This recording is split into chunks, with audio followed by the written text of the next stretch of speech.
Buenos días, hermanos. Es un placer compartir con vosotros este Santo Sábado. Para la mayoría de ustedes imagino que es bien temprano en la mañana. Aquí en España, en Cataluña, ya son las 2 del mediodía, con lo cual, bueno, hay esta diferencia horaria. Para vosotros será un tema, digamos, para iniciar bien la mañana de sábado, y para mí será el beneficio espiritual del mediodía. Yo, mi nombre, me voy a presentar muy brevemente para quien no me conozca, que creo que sois la mayoría.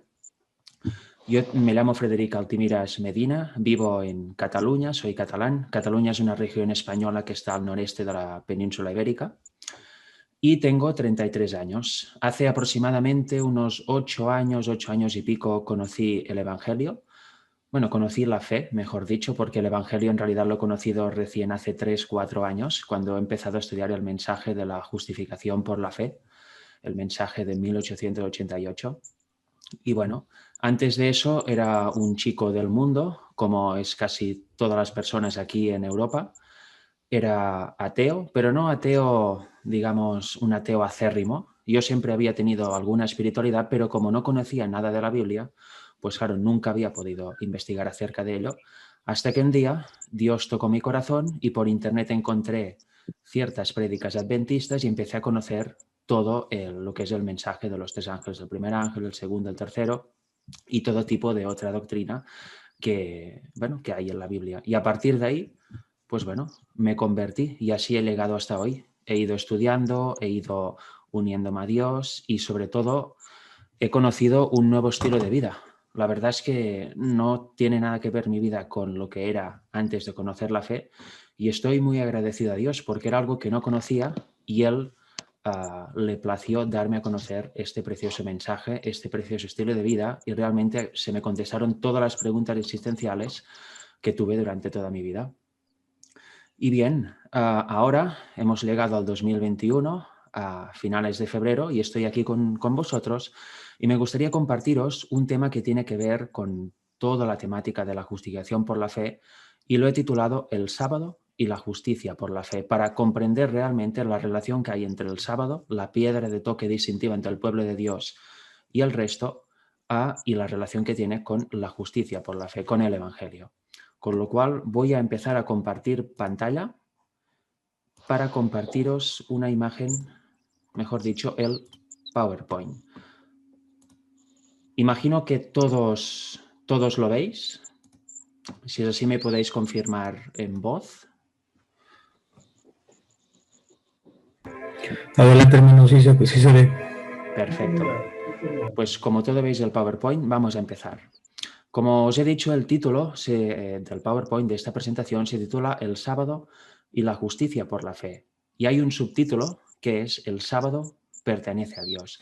Y eso es lo que vamos a ir desarrollando durante toda la presentación. Antes, por eso, quiero hacer un primer apartado acerca de la relación que hay entre la fe y las obras, porque es algo que a veces genera confusión en el mundo cristiano, generalmente ya sea adventista o de cualquier otra tendencia. Y me gustaría empezar con el primer versículo de esa tarde o esta mañana para vosotros, que es Juan capítulo 1, versículo 17. Dice lo siguiente: pues la ley fue dada por medio de Moisés, pero la gracia y la verdad vinieron por medio de Jesucristo. Aquí vemos algo básico, la unión de la ley con la gracia, la verdad, por medio de Jesucristo, por medio del sacrificio de Jesucristo. En otro versículo, Salmos 85:10, vemos lo que sucedió en la cruz del Calvario. Nos dice: la misericordia y la verdad se encontraron, la justicia y la paz se besaron. Otra vez la relación, la unión perfecta e íntima de ley y gracia, justicia y paz, Cristo y la ley, este uno indivisible. En Hebreos 12:2 nos dice la Escritura: ¿dónde tenemos que fijar nuestro foco? ¿Dónde tenemos que fijar nuestros ojos? Dice así: puestos los ojos en Jesús, el autor y consumador de la fe, el cual, por el gozo puesto delante de él, soportó la cruz, menospreciando el oprobio, y está sentado a la diestra del trono de Dios. Aquí vemos, puesto los ojos ¿en qué? En Jesús, el autor y consumador de la fe. Por tanto, Él es todo en la fe y Él debe ser todo en nosotros. No debemos poner los ojos ni en los hombres ni en el mundo y mucho menos en nosotros mismos, sino centrarnos en Jesús, en su figura y en su ministerio. En Gálatas 3, versículos del 19 al 27, nos dice algo muy interesante. Aquí vamos a entrar con el tema de la ley y las obras. Dice: entonces, ¿para qué sirve la ley? Fue añadida a causa de las transgresiones hasta que viniese la simiente a quien estaba destinada la promesa, y fue promulgada por medio de ángeles en mano de un mediador. Y el mediador no lo es de uno solo, pero Dios es uno. ¿Por qué? Porque el mediador lo es absolutamente de todos. ¿Luego la ley es contraria a las promesas de Dios? En ninguna manera. Porque si se hubiese dado una ley que pudiera vivificar, la justicia dependería realmente de la ley. Con lo cual, claro, la ley no puede anular las promesas de Dios, ni las promesas están sin la ley. ¿Por qué? Porque si solo hubiese una ley que pudiera vivificar, ¿para qué tuviera que haber venido Cristo, verdad? Esta justicia ya la tendría la propia ley en sí. Ella misma ya tendría el poder para poder vivificarnos y perdonarnos de pecado. Sigue diciendo el siguiente versículo: mas la Escritura lo encerró todo bajo pecado, para que la promesa fuese dada a los creyentes en base de la fe en Jesucristo. Muy importante. La promesa siempre viene en Jesucristo y en base a esta fe, en base en definitiva al Evangelio eterno. Sigue diciendo estos versículos de Gálatas: pero antes que viniese la fe, estábamos confinados bajo ley, encerrados para aquella fe que iba a ser revelada. ¿Con quién iba a ser revelada? Por medio de Jesucristo y en Jesucristo, en su persona. De manera que la ley ha sido nuestro ayo hacia Cristo, a fin de que fuésemos justificados por la fe. Por tanto, la ley nos lleva a Cristo y en Cristo somos justificados por la fe. Todo está unido. Pero venida la fe, ya no estamos bajo ayo, ya no estamos prisioneros de la ley, ya no estamos prisioneros del pecado. Pues todos sois hijos de Dios mediante la fe en Cristo Jesús, porque todos los que habéis sido bautizados en Cristo os habéis revestido de Cristo. Si aceptamos la justicia de Cristo, somos revestidos de Cristo y somos participantes de la naturaleza divina. Lo vamos a ver en un momento. Gálatas 2, versículos del 16 al 21, otro texto. Sabiendo que el hombre no es justificado a base de las obras de la ley, sino por medio de la fe de Jesucristo, muy importante, esta fe de Él, sus méritos, no una fe nuestra propia. Nosotros también hemos creído en Cristo Jesús, para ser justificados a base de la fe de Cristo y no de las obras de la ley, por cuanto nadie será justificado a base de las obras de la ley. Y si buscando ser justificados en Cristo también nosotros hemos sido hallados pecadores, ¿es por eso Cristo ministro de pecado? En ninguna manera, porque si vuelvo a edificar las mismas cosas que destruí, me constituyo transgresor. En otras palabras, si algún día nos apartamos del camino después de haber aceptado la justicia de Cristo, eso convierte que lo hace culpable a Él. ¿Es culpa de Cristo que una vez aceptemos y luego nos apartemos? No, para nada. Es fruto de nuestras elecciones. Volvemos a hacer lo de antes de conocer la fe. Volvemos a estar bajo pecado por decisión propia. Porque por medio de la ley yo he muerto para la ley a fin de vivir para Dios. Con Cristo estoy juntamente crucificado. Y ya no vivo yo, sino que Cristo vive en mí. Y lo que ahora vivo en la carne, lo vivo en la fe del Hijo de Dios. Qué importante este texto y qué bueno sería que lo aplicáramos a nuestra vida y realmente pudiéramos repetir estas palabras de Pablo. Con Cristo estoy juntamente crucificado. Por tanto, has crucificado tus pasiones gracias al sacrificio de Cristo.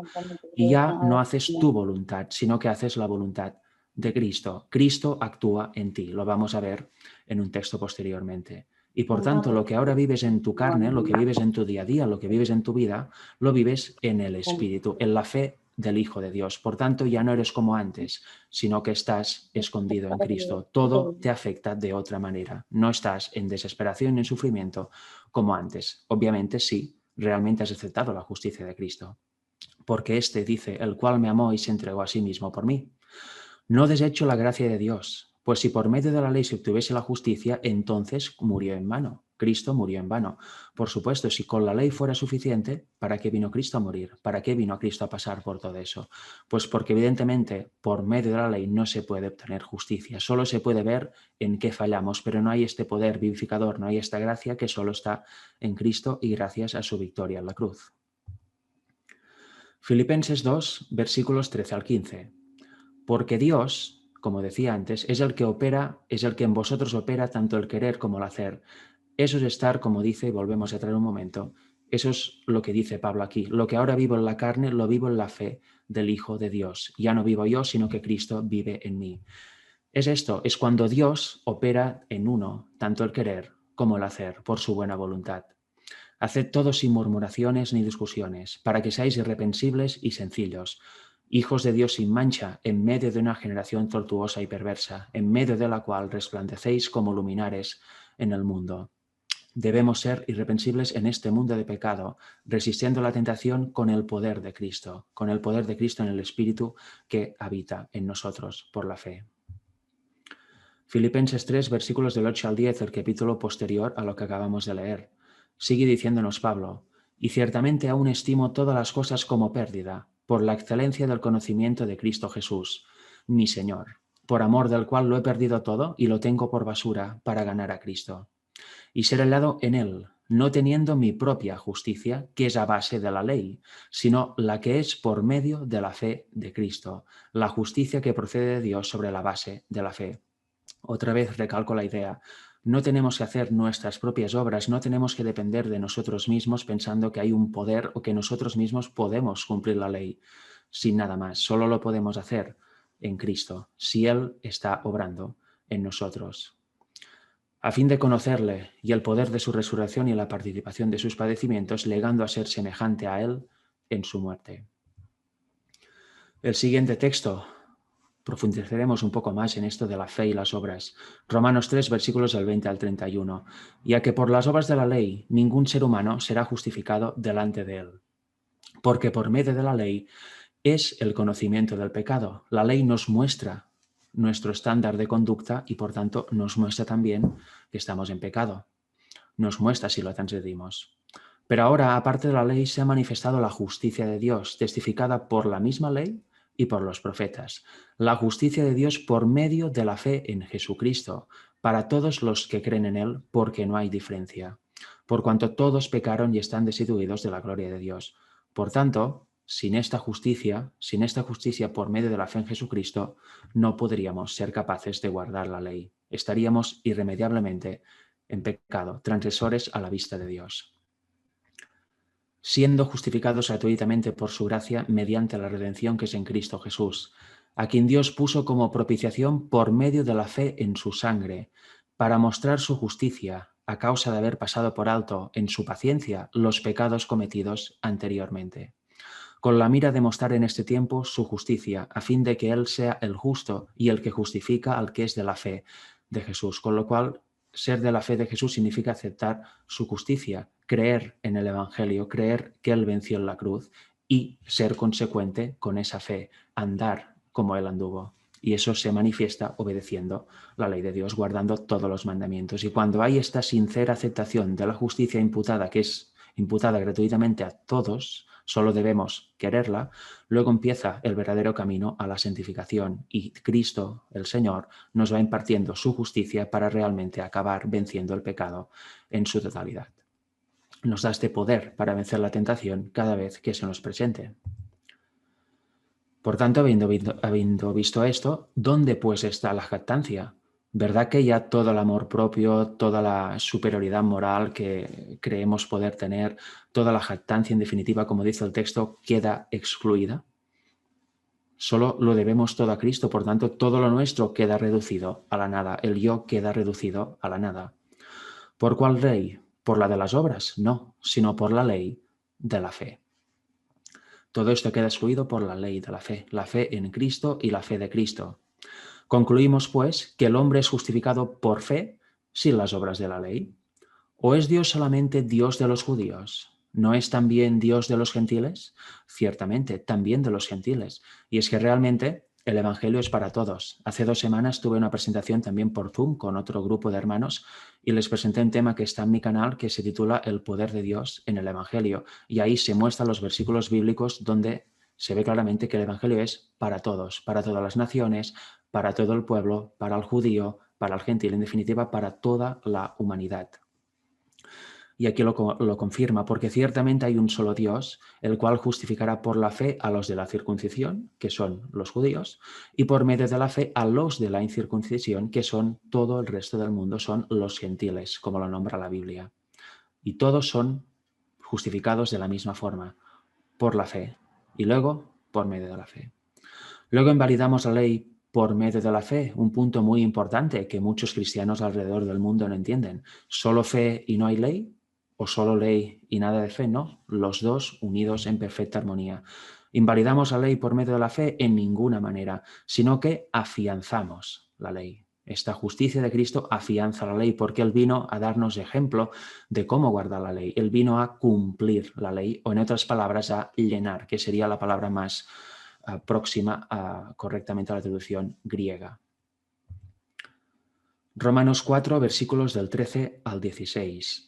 Porque la promesa a Abraham o a su descendencia de que él sería el heredero del mundo no fue hecha por medio de la ley, sino por medio de la justicia por la fe. Ya vemos, siglos antes de que Cristo viniera a nacer, siglos antes también de que la ley se volviera a dar en el Sinaí a todas las tribus de Israel.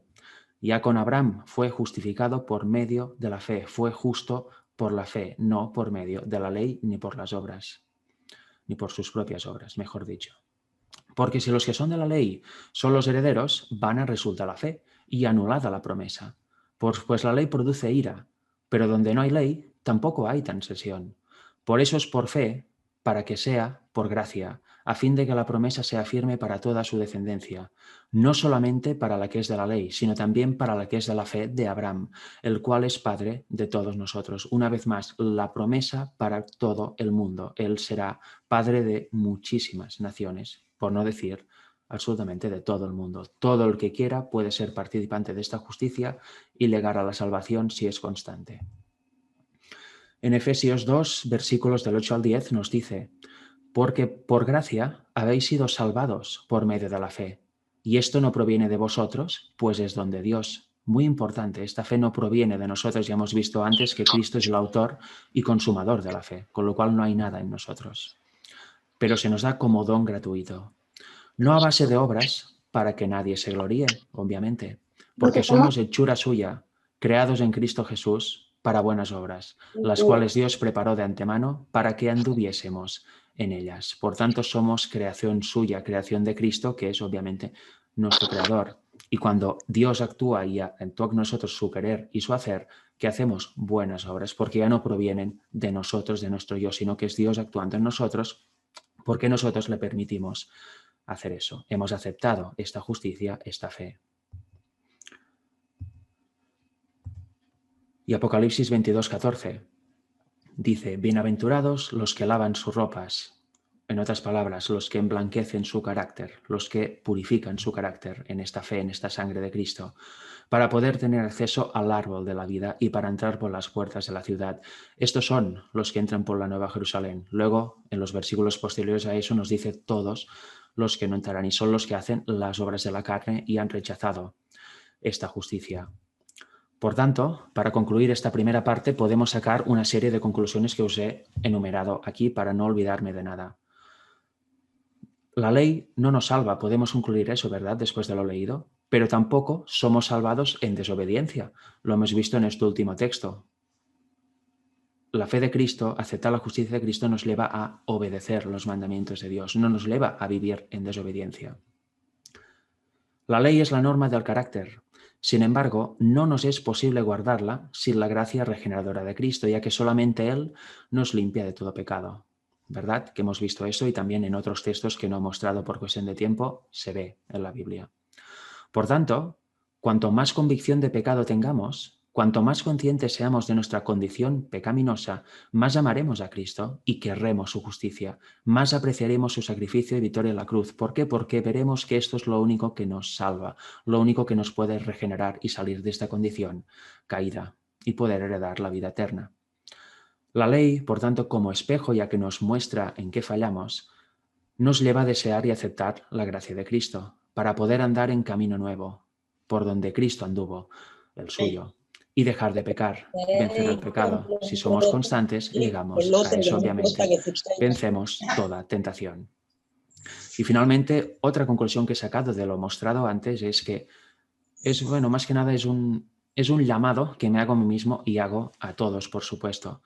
Apropiémonos de esta fe, apropiémonos por la fe de la gracia de Cristo y no ser aplicada a su justicia. Elijamos ser participantes de este don gratuito, este don que nos imputa por sus méritos, por su victoria en la cruz. ¿Queremos realmente ser salvos? ¿Apreciamos realmente esta justicia? Está disponible para todos, por tanto, lo único que falta para empezar a tenerla es quererla y aceptarla, y a partir de aquí empieza todo. Fe y Obras, página 59.2. Os quiero leer dos pequeñas citas de Ellen White en relación con esto porque son realmente impactantes y para pensar. Dice, cada uno de nosotros debe caer sobre la roca y ser quebrantado. ¿Habrá alguno que mantendrá su obstinación? ¿Habrá alguno que se aferrará a su justificación propia? ¿Habrá alguno que no alcanzará a ver la hermosura de Cristo? ¿Hay aquí un corazón que no se subyugará por el amor de Jesús? ¿Retendrá alguno una partícula de amor propio? Necesitamos acercarnos aún más a Dios, porque nuestros corazones han sido tan insensibles. ¿Por qué nuestros corazones han sido tan insensibles al amor de Dios? ¿Por qué hemos pronunciado juicios tan severos acerca de nuestro Padre Celestial? Por la luz que el Señor me ha dado, sé que Satanás ha tergiversado a nuestro Dios en toda forma posible. Ha echado su diabólica sombra a través de nuestro camino para que no percibamos a nuestro Dios como un Dios de misericordia, compasión y verdad. Y es muy cierto eso. El mundo, y muchos cristianos también, ven a Dios como un tirano que está casi deseando que transgredas para poder castigarte y derramar toda su ira sobre ti. Pero sin embargo, ese no es el Dios de la Biblia. El Dios de la Biblia es un Dios amoroso, con el amor auténtico ágape, que quiere tu salvación y actúa por todos los medios para que tú aceptes su justicia y quieras esa salvación. Él no está pronto para castigarte y para obligarte a hacer algo, sino que te da la opción, te explica profundamente de qué va todo y luego tú inteligentemente eliges. El diablo hace lo contrario. El diablo ha echado estas sombras sobre Dios, sobre las mentes de las personas, para tergiversar a Dios a su propia imagen, un ser dictatorial y totalitario. Y fijaros en esta última línea de la cita. Por esto el hierro, y a mí me hizo pensar en la estatua del rey Nabucodonosor de Daniel 2, las piernas de esta estatua son de hierro y simbolizan el imperio romano, que luego acabó transformándose en Roma papal. Roma no ha muerto para nada. Y dice, por esto el hierro se ha introducido en nuestras almas. Me pregunto, ¿será que la doctrina romana, la doctrina satánica se ha introducido en nosotros? Tanto a nivel denominacional como a nivel personal, ¿se ha introducido en nuestras almas? ¿Creemos realmente en la salvación que nos muestra la Biblia? ¿Creemos realmente el Evangelio bíblico o creemos una perversión de este Evangelio? ¿O creemos que por nosotros hacer algo ya somos aceptos ante Dios? ¿Tenemos la comprensión de la salvación correcta o tenemos en nuestra mente la comprensión de la salvación romana, la del hierro? Para pensar sin duda, para pensar y hacernos esas preguntas a nosotros mismos y ver dónde estamos parados. Y ahora vamos a entrar en la segunda y última parte del tema. Vamos a hablar ahora sí específicamente del sábado y su relación con la justicia por la fe. Vamos a hablar un poco más en profundidad del sábado, de este reposo. Isaías 58, versículos 13 y 14 nos muestran que el sábado es un día de Dios, es propiedad suya. Dice, si retrajeres a causa del sábado tu pie, de hacer tu voluntad en mi día santo, y lo llamares delicia, y al día santo de Jehová, honorable, y lo honrares, no andando en tus propios caminos, ni buscando tu negocio, ni hablando de él, entonces te deleitarás en Jehová, y yo te haré subir sobre las alturas de la tierra. Y te alimentaré con la heredad de Jacob tu padre, porque la boca de Jehová lo ha hablado. Con lo cual aquí vemos, el sábado es el día de Jehová, día santo de él. Y Éxodo 20, versículos 10 y 11 nos dice esto, mas el séptimo, es sábado para Jehová tu Dios. No hagas en él obra alguna, tú, ni tu hijo, ni tu hija, ni tu siervo, ni tu criada, ni tu bestia, ni tu extranjero que está dentro de tus puertas. Aquí vemos, el mandamiento no es solo para los judíos, ni mucho menos es para todos. Porque en 6 días hizo Jehová los cielos y la tierra, el mar y todas las cosas que en ellos hay, y reposó en el 7º día. Por tanto, Jehová bendijo el día del sábado y lo santificó. Aquí vemos que nos lleva a la creación y nos vuelve a decir, el sábado es para Jehová, tu Dios. Y como nos lleva a la creación, vamos a la creación, vamos a ver qué sucedió ahí. Bueno, antes, Marcos 2:27, y les decía, son palabras de Jesús, el sábado fue instituido para el hombre y no el hombre para el sábado, con lo cual el sábado es el día de Dios, es propiedad suya y lo da al hombre, lo hizo para el hombre, no fue al revés. Y ahora sí, vamos a la creación, Génesis 1:31. En el 6º día, cuando acaba de crear al hombre, dice, y vio Dios todo lo que había hecho, y aquí que era bueno en gran manera, y fue la tarde y la mañana el día 6º, con lo cual vemos que Dios cuando termina su creación con la corona, con su corona que es la creación del hombre, ve que todo lo que ha hecho es bueno en gran manera, no tiene ninguna tacha, no tiene ningún fallo. Y en Génesis 2, versículos 1 al 3, que nos dice, fueron pues acabados los cielos y la tierra y todo el ejército de ellos. Y acabó Dios en el 7º día, o en el día 7º, la obra que hizo.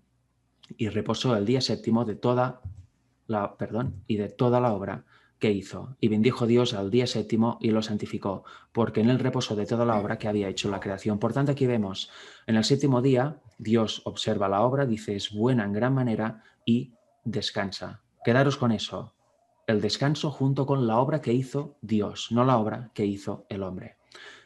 Y viendo eso, bendijo Dios al 7º día y luego lo santificó, porque en él reposó de toda la obra. Por tanto, reposó, bendijo y santificó. Esa es la secuencia. Por tanto, vemos que Adán y Eva, en su primer día completo de vida, no hicieron absolutamente nada. No obraron, porque el primer día era sábado. ¿Qué hicieron? Pues descansaron y tomaron ejemplo de Dios. Les enseñó cómo guardarlo. Y admiraron, ¿qué? La obra perfecta de Dios y Cristo. No admiraron nada suyo porque no habían hecho nada aún. Por tanto, solo podían admirar toda la obra que Dios había hecho por medio de Cristo. Esta relación sábado y obra, creación de Dios, es básica para entender lo que vamos a ver a partir de ahora. Pero bueno, no es todo tan idílico, porque luego de eso, un tiempo después, ¿qué pasó? Adán y Eva pecaron. Génesis 3:6. El hombre eligió obedecer al enemigo y no a Dios. Eso supuso romper el pacto sabático y empezó el sufrimiento. Tuvo que trabajar con el sudor de su frente. Ya no había este gozo. El gozo que, por cierto, tenemos si aceptamos y creemos el Evangelio.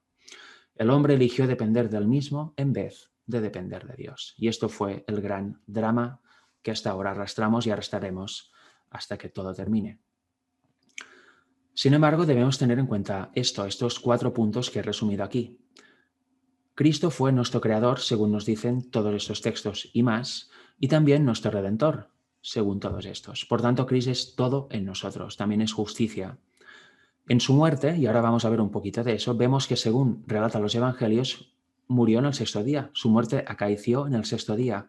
Y durante el día de reposo, el sábado, descansó. Vemos una clara relación con la creación. En Isaías 66, 22, 23 nos dice que la tierra nueva aún se guardará el sábado, por tanto es algo eterno, no es algo que caduca, no es algo que tiene fecha de caducidad.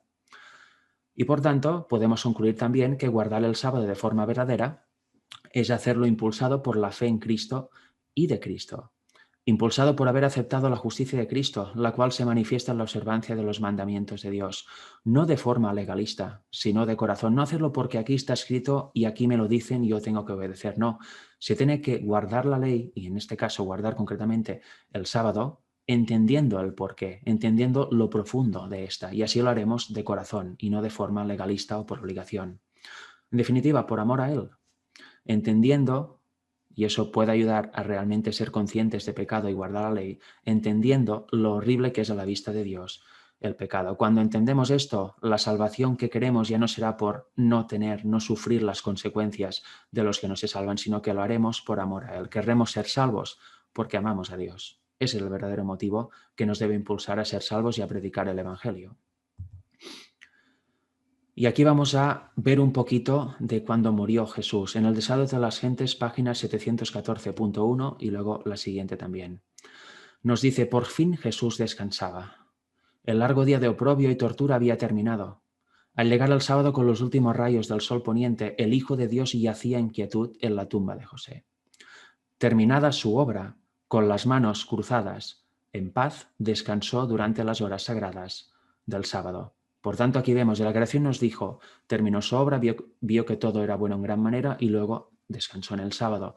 Aquí Jesús había terminado su obra y luego descansó. Clara relación con la creación, porque Él mismo, Él es el creador. Dios creó por medio de Cristo, Él fue el elemento efectivo de la creación, tanto de aquí como de todo lo creado. Con lo cual, Él estaba ahí y Él también está aquí, muriendo y descansando el día sábado. El siguiente párrafo, el párrafo 2. Al principio, el Padre y el Hijo habían descansado el sábado después de su obra de creación. Cuando fueron acabados los cielos y la tierra y todo su ornamento, el Creador y todos los seres celestiales se regocijaron en la contemplación de la gloriosa escena.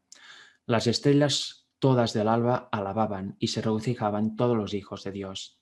Ahora Jesús descansaba de la obra de la redención, con lo cual vemos, en la creación descansaron de su obra de creación y ahora Jesús, con su muerte, descansa de su obra de redención. Había sido todo cumplido. Jesús dijo, consumado es. Por tanto, la obra había sido hecha. La victoria estaba garantizada. Y aunque había pesar entre aquellos que la amaban en la tierra, había gozo en el cielo. La promesa de lo futuro era gloriosa a los ojos de los seres celestiales. Una creación restaurada, una raza redimida que por haber vencido el pecado nunca más podría caer. Era lo que Dios y los ángeles veían como resultado de la obra concluida por Cristo. Con esta cena está para siempre vinculado el día en que Cristo descansó, porque su obra es perfecta y todo lo que Dios hace, eso será perpetuo. Vemos obra perfecta, creación perfecta, todo lo que hizo fue bueno en gran manera y en su redención, en su ministerio, mejor dicho, en la tierra como hombre, había vinculado el sábado para siempre con él, había vinculado este reposo para siempre con él. Y por eso los textos que vamos a ver después entenderemos mucho mejor su significado. Cuando se produzca, sigue diciendo, la restauración de todas las cosas de la cual habló Dios por boca de sus santos profetas que había desde la antigüedad, el sábado de la creación, el día en que Cristo descansó en la tumba de José, será todavía un día de reposo y regocijo. El cielo y la tierra se unirán en alabanza, mientras que de sábado en sábado, como hemos visto antes o he nombrado antes de Isaías 66, las naciones de los salvos adorarán con gozo a Dios y al Cordero. Por tanto, aquí vemos la gran importancia del sábado y empezamos a ver la vinculación que tiene con la justicia de Cristo, la justicia por la fe. Por eso será la piedra de toque al final. Mateo 11, 28 al 30 nos dice, venid a mí, todos los que estéis fatigados y cargados, y yo os haré descansar. ¿Quién? Él, Cristo. Llevad mi yugo sobre vosotros y aprended de mí, que soy manso y humilde de corazón, y hallaréis descanso para vuestras almas. Por tanto, aprendamos de su ejemplo, aprendamos de Cristo, no aprendamos de los hombres, no queramos aprender del mundo. La única solución es aprender de Cristo, y Él nos hace descansar, Él nos da este reposo, porque mi yugo es cómodo y mi carga ligera.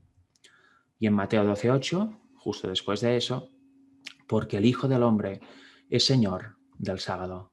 Por tanto, el sábado es propiedad de Dios. Aquí lo vemos otra vez explicado.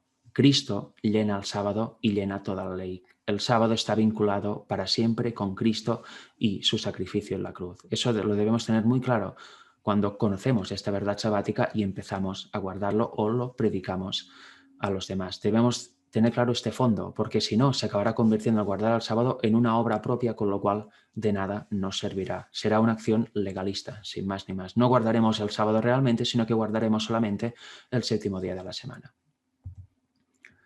Hebreos 4, versículos del 1 al 11. Aquí entenderemos quizá con todo lo visto mejor estos versículos. Nos dice, temamos pues, no sea que permaneciendo aún la promesa de entrar en su reposo, en definitiva en él, en su verdadero sábado, alguno de vosotros parezca no haberlo alcanzado, porque también a nosotros se nos ha anunciado la buena nueva. ¿Qué es la buena nueva? El Evangelio, como a ellos, pero la palabra que oyeron no les aprovechó, por no ir acompañada de fe en los que la oyeren. Por tanto, ¿por qué no aprovechó? Porque no había fe. Oyendo eso, si no hay fe, no hay nada. Todo resuena y desaparece con el tiempo. Porque los que hemos creído entramos en el reposo tal como Él ha dicho. Aquí vemos creer, como también nos dice Marcos, que lo dijo Juan el Bautista, créete el Evangelio. Aquí lo vemos otra vez corroborado. Creemos y así entramos en el reposo verdadero. ¿Por qué? Porque lo hacemos con conocimiento, de forma inteligente, no por obligación. Y dice, tal como Él ha dicho, como fueren mi ira, no entrarán en mi reposo. ¿Quién? Los desobedientes, aunque las obras suyas estaban acabadas desde la fundación del mundo, porque en cierto lugar ha dicho ha sido el séptimo día, y reposó Dios de todas sus obras en el séptimo día. Aquí vemos otra vez la vinculación con la creación y la obra que Dios hizo, no la del hombre. Y otra vez en este pasaje, no entrarán en mi reposo. Por lo tanto, puesto que falta algunos entren en él, y aquellos a quienes primero se les anunció la buena nueva no entraron por causa de qué, de su desobediencia, otra vez fija un día, hoy, diciendo, después de tanto tiempo, por medio de David, como está predicho, si oís hoy su voz, no endurezcáis vuestros corazones. Porque si Josué les hubiera dado el reposo, no hablaría de otro día después de esto, con lo cual aquí lo vemos. Si oímos la voz de Dios, si oímos el Evangelio, no endurezcamos nuestros corazones, no nos neguemos a aceptar eso, sino que elijamos aceptar esta justicia y caminemos por donde Él anduvo. Seamos obedientes y no desobedientes. Aceptar la justicia de Cristo automáticamente nos lleva a obedecer los mandamientos de Dios. Esa es la consecuencia. No se puede creer y no obedecer, y no se puede obedecer sin creer. Por tanto, queda un reposo para el pueblo de Dios, porque al que ha entrado en su reposo, también él mismo ha reposado de sus obras, como Dios de las suyas. Lo que hemos visto antes en Mateo 11, versículo del 28 al 30. Venid a mí, os haré descansar, ¿no? Por tanto, si entramos realmente en este reposo, si aceptamos la justicia de Cristo, descansaremos, tendremos paz en nuestra alma. Y todo lo que venga lo viviremos en la fe del Hijo de Dios, como hemos visto antes que decía Pablo. Procuremos, pues, entrar en aquel reposo para que ninguno caiga, imitando este ejemplo de desobediencia. Juan 8:12, un gran texto. Otra vez Jesús les habló diciendo, yo soy la luz del mundo, el que me sigue de ningún modo andará en tinieblas, sino que tendrá la luz de la vida, con lo cual bien haríamos en seguir a Cristo de corazón y entonces estaremos en luz, si no estaremos en tinieblas y muchas veces estas tinieblas nos parecerán luz porque el diablo se manifiesta como ángel de luz, con lo cual mucho cuidado con qué creemos, con qué escuchamos, con qué hablamos. Debemos seguir el simple y llano ejemplo de Cristo y creer al pie de la letra sus palabras, porque ahí está la verdad. Cosas que se contradicen con esto son perversiones del verdadero evangelio. Y eso ya estaba en los días de Pablo, gente que quería confundir a los creyentes con perversiones del evangelio. Hoy está aún más, con lo cual debemos mantener la unión viva con Dios para no caer en errores. Y finalmente, último apartado, hay un poder que entroniza al hombre y tiene su propia idea de oración el domingo. Esa es la contraposición, el engaño final, la elección final que tendrá que hacer el mundo, o sábado o domingo. Fijaros, Éxodo 31:17, también está en Ezequiel 20, nos dice, señales para siempre entre mí y los hijos de Israel, el que el sábado, el día de reposo, porque en 6 días hizo Jehová los cielos y la tierra, y en el séptimo día cesó y reposó. Señales para siempre. Recordemos esto, pues. Hay un poder que quiere darnos otra señal. Y este no lo hace, no nos lo pide, sino que nos va a obligar. Y solo la unión viva con Dios hará que no sucumbamos a esto. Este poder es este que se explica aquí en Daniel 7:25. Y hablará palabras contra el Altísimo y tratará duramente a los santos del Altísimo y pretenderá cambiar los tiempos y la ley y serán entregados en su mano hasta un tiempo y tiempos y medio tiempos. Se hace referencia a la gran persecución romana de la Edad Media de los 1260 años y que volverá al fin del tiempo, cuando se esté dando el fuerte pregón. Ahí habrá la gran controversia final. Pues este poder, como dice aquí, pretende cambiar los tiempos y la ley. Y en la ley está el sábado. Apocalipsis 13, del 15 al 17, aquí vemos cuándo lo hace. Y se le permite infundir aliento a la imagen de la bestia. Aquí está, en este capítulo habla de una bestia, que es el papado romano, es Roma en definitiva, y otra bestia que, según cómo se va estudiando en la Biblia, se ve que es Estados Unidos. Si alguien no ha oído nunca nada de eso, no sabe nada de ese tema, que busque y verá toda la información relacionada con esto. Y aquí está hablando de la segunda bestia. Y se le permitió infundir aliento a la imagen de la bestia, porque la imagen de la bestia pudiese incluso hablar y hacer matar a todo el que no la adorase. Aquí vemos que es diferente. Dios te dice, ¿quieres obedecerme? Acéptame, te lo doy todo. El otro poder, o me obedeces o te mato. Es obligación, no hay diálogo posible. Aquí se ve la diferencia de caracteres, ¿verdad? Y hace que a todos, pequeños y grandes, ricos y pobres, libres y esclavos, se les ponga una marca en la mano derecha o en la frente. Aquí vemos antes el sábado una señal y este poder quiere imponer una marca. ¿Cuál será esta marca? Y que nadie pueda comprar ni vender, sino el que tenga la marca o el nombre de la bestia o el número de su nombre. Y el versículo 18 nos dice, aquí se requiere sabiduría. El que tiene entendimiento calcula el número de la bestia, pues es número de hombre y su número es 666. Con lo cual aquí vemos, el sábado va relacionado siempre con Dios, con la obra de Dios, con el día que Él descansó, bendijo y santificó. En cambio, esta marca, que obviamente es el día de reposo espurio, este domingo, repito, si alguien no sabe de qué va esto, puede buscar información en Internet, en la Biblia, en los textos del Espíritu de Profecía. Obviamente ahora por cuestión de tiempo no se puede entrar en ese tema, sería larguísimo. Pero básicamente la controversia final es esto, entre el sábado de Dios, el sello de Dios, la señal de Dios eterna y la marca de la bestia, el día domingo. El día impuesto por el hombre, por eso es número de hombre. ¿Impuesto por quién? Primero fue por Constantino, cuando empezó a entrar el paganismo en la iglesia cristiana primitiva en el año 321. Y luego será impuesto por lo que ha salido de ahí, por el papado, el que se autodenomina vicario de Dios en la tierra, el que ocupa el lugar de Cristo y el que se autodenomina infalible. Ellos mismos en su catequesis reconocen que han cambiado el sábado al domingo por su propia autoridad. ¿Cuál es esa autoridad? Autoridad del hombre. Hemos visto que la señal eterna es el sábado y Dios no cambia, con lo cual este cambio es hecho por el hombre, tal como nos dice Apocalipsis. Es número de hombre. Este día de reposo es hecho por el hombre de pecado, el hombre de iniquidad. Por eso es número de hombre. Y su número es tan famoso, ¿no? El 666. Hombre, hombre, hombre. Todo encerrado en el hombre. Se echa fuera al Dios verdadero. Y este hombre, obviamente, ¿a quién sirve? No a Dios, sirve al diablo, al archienemigo, al Dios Sol. Para finalizar, una cita que fue la que me hizo preparar ese tema. Una cita que descubrí oyendo un tema del hermano Fernando Arenales en unas predicaciones muy buenas que están haciendo acerca del mensaje de 1888 en el canal Lifestyle Conquest, creo que se llama, y en su canal Mensaje del Tercer Ángel también. Pues vi esta cita y ahí cuadré la relación de la justicia con la fe y el sábado. Es impresionante, fijaros. Deseado de todas las gentes, página 250.1. Porque no se trata de una controversia simplemente obedece el sábado, obedece el domingo. Un equipo contra otro equipo. No, no, no. Los que guardan el sábado tienen que ser de una determinada manera. Han de haber hecho un trabajo previo con Dios. Han de haberse purificado antes. Han de haber tenido un carácter a semejanza del de Cristo después de arrepentirse de sus pecados y haber andado en esta luz que marca Cristo, haber andado en esa sangre, haber andado por las pisadas del Hijo de Dios. No es una simple rivalidad de equipos. Los que guardan el sábado realmente tienen una forma de pensar, tienen una espiritualidad, son de una determinada manera. Por eso pueden recibir la Biblia tardía y ser aptos para dar el fuerte pregón al final, que es cuando va a desarrollarse toda esta controversia entre sábado y domingo. Dice, ninguna otra institución confiada a los judíos propendía tan plenamente como el sábado a distinguirlos de las naciones que los rodeaban.